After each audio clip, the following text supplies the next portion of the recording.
semua, balik lagi di channel Farah Vini. Sebelum kita mulai videonya, jangan lupa ya buat klik like, comment, subscribe, and share juga ke teman-teman kalian. Thank you.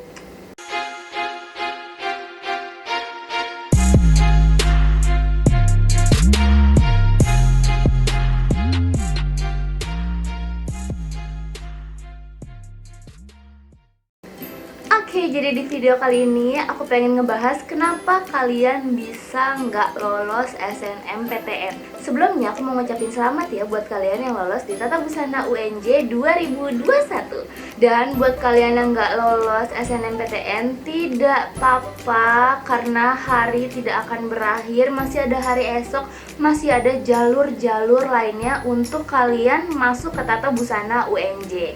Nah, apa aja sih kira-kira jalurnya? Jalurnya itu ada jalur SBMPTN dan ada jalur mandiri. Jalur mandirinya ini kalian bakal ikut tes. Jadi bukan pakai nilai SBMPTN atau bukan pakai nilai UTBK, tapi kalian bakal langsung tes gitu di webnya UNJ. Tesnya online apa langsung? Sampai sekarang belum ada informasi apa-apa dari UNJ. Jadi pastiin aja kalian persiapin diri kalian untuk belajar soal-soal ujian mandiri UNJ gitu ya guys. Karena aku ini tuh lolos masuk UNJ juga lewat jalur ujian mandiri. Jadi nggak usah takut, nggak usah khawatir buat kalian yang belum lolos SNMPTN, karena masih banyak jalan menuju Roma. BTW aku seneng banget sekarang aku udah punya lighting, jadi aku nggak gelap lagi deh. Thank you so much teman-teman semua yang udah ngedukung aku dari awal akun YouTube sampai sekarang. Oke, sekarang kita mulai aja guys ke topik kenapa kalian bisa tidak lulus SNMPTN. Yang pertama ini karena nilai kalian kegedean. Kenapa sih kok nilai gede itu malah nggak masuk SNMPTN, tapi teman-teman aku yang nilainya kecil dari aku, lebih kecil dari aku, itu masuk SNMPTN.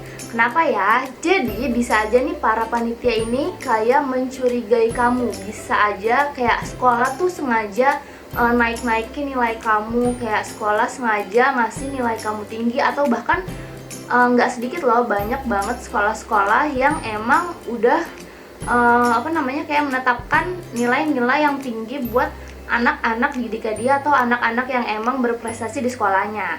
Maka dari itu panitia merasa kayak nih nilainya nih kayak nggak murni gitu loh, kayak orang tuh nggak mungkin nilainya bisa sampai 98, padahal tuh mungkin aja aku kayak gitu contohnya. Dan aku nggak lulus SNMPTN. Sedangkan teman-teman aku yang nilainya jauh di bawah aku kayak 75, 80 itu malah lolos SNMPTN. Jadi itulah kenapa kalian nggak lulus SNMPTN, karena nilai kalian tuh dicurigai sama panitia SNMPTN. Atau para panitia nih ngerasa karena nilai kamu besar, kalian pasti bakal lolos jalur SBMPTN. Maka dari itu kalian tidak diloloskan lewat jalur SNMPTN, tapi panitia yakin kalian bisa ikut ujian SBMPTN karena nilai kalian ini besar. Jadi para panitia nih ngerasa kalian mampu buat ikut tes SBMPTN dan kalian bakal lolos di SBMPTN, seperti itu. Jadi buat kalian yang nilainya besar banget, kayak udah mencapai 90-an ke atas gitu, setiap tahunnya, setiap semesternya menambah nilainya, meningkat, kalian jangan pede dulu karena belum tentu kalian bakal lolos SNMPTN kayak aku. Sedangkan teman-teman aku yang nilainya jauh di bawah aku, mereka lolos SNMPTN yang kayak nilainya tuh kayak naik turun gitu loh guys, nggak menaik terus gitu. Karena kan banyak rumor nih, banyak yang bilang kalau misalkan nilai SNMPTN itu bakal lolos kalau misalkan grafiknya meningkat. Ternyata nggak seperti itu. Teman-teman aku banyak yang grafiknya kayak naik turun gitu, tapi mereka lolos. Karena menurut aku juga nih, logika aku, nggak mungkin setiap orang itu selalu naik, karena kan di setiap kehidupan tuh pasti ada naik turunnya gitu loh. Jadi lebih realistis kalau misalkan nilai kalian ada naik turunnya, tapi nggak terlalu naik yang naik banget habis itu turun jatuh banget sampai 50 gitu, enggak, tapi standar gitu naik turunnya gitu. Jadi intinya buat kalian yang nilainya terlalu tinggi, jangan kepedean dulu kalian bakal lolos SNMPTN. Dan buat kalian yang nilainya nggak terlalu tinggi, positive thinking aja, kalian bakal bisa lolos SNMPTN. Lanjut, hal kedua yang bikin kalian gagal di SNMPTN yaitu adalah kakak tingkat kalian belum masuk di kampus tersebut. Jadi nih kampus ini belum tahu nih lulusan dari SMA ini tuh kayak gimana sih anak-anaknya gitu, beneran pintar atau cuma kayak nilainya yang tinggi aja gitu. Jadi buat kalian yang pengen banget lolos SNMPTN, pastiin kakak kelas kalian tuh udah masuk di kampus tersebut. Misalkan aku milih jalur SNMPTN waktu itu IPB. Sedangkan waktu aku jalur SNMPTN ini, kakak kelas aku belum ada yang masuk IPB. Jadi kemungkinan aku lolos masuk IPB itu kecil banget. Maka dari itu buat kalian nih yang pengen daftar SNMPTN dan kayak pengen ngambil peluang yang besar banget, pastiin aja kakak kelas kalian udah masuk ke salah satu kampus tersebut. Misalkan kalian pengen masuk UNJ, nah terus pastiin kakak tingkat kalian atau kakak kelas kalian itu udah ada yang masuk UNJ, minimal 2 atau enggak 3 orang gitu. Jadi seenggaknya nih pihak kampus nih tahu, oh anak dari SMA ini nih ternyata bagus loh, nggak hanya sekedar nilainya bagus aja, tapi ternyata mereka juga aktif di organisasi seperti itu.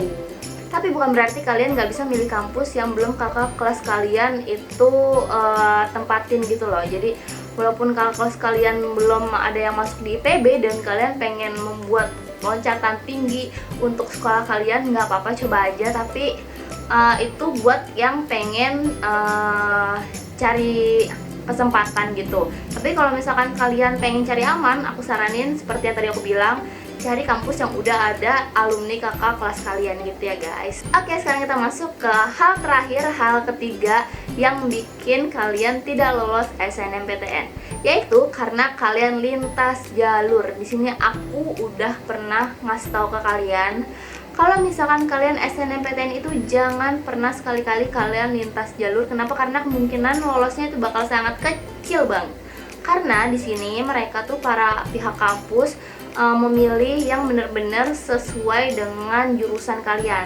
Kecuali kalau misalkan kalian SBMPTN, kalian bisa lintas jalur. Tapi kalau misalkan SNMPTN, aku saranin banget ke kalian jangan lintas jalur.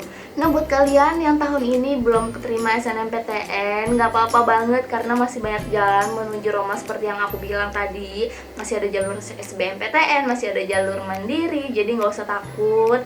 Dan buat kalian adik-adik kelas yang masih sekarang kelas 10 atau kelas 11, kalian jangan terlalu berfokus sama nilai rapot yang tinggi, karena bisa aja nilai rapot yang tinggi itu nggak lolos gitu kayak aku. Sedih banget.